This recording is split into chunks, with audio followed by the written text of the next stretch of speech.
Before something great happens to you, everything starts to fall apart. Do you feel like that?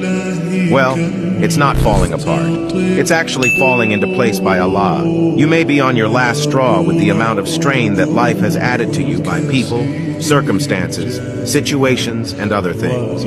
Allah is qualifying you with struggles to strengthen your patience and sending down tests to get you mentally, physically, emotionally, and spiritually strong. And after that, you will receive a form of ease or blessing. With hardship comes ease. The reason why Allah makes us uncomfortable in life is to help us grow, to help us move, to think differently, to improve ourselves, to improve our problem-solving skills, our communication skills, our ability to love, to forgive, to understand patience, to be humble, and many other attributes that you may not have improved if Allah didn't send tests down to you that made you think differently. Just think about that for a moment and then realize in the grand scheme of things that your life is being structured by Allah to make you the best version of yourself before you leave this earth. Struggles are also a form of punishment for the sins you may have committed, which Allah has decided to cleanse your sins from your struggles. And in turn, you will be humbled to have learned a valuable lesson and hopefully become a better person. I pray Allah gives you ease and the light at the end of the tunnel from the struggles you're going through. But I also hope you develop and learn from these struggles. Ameen.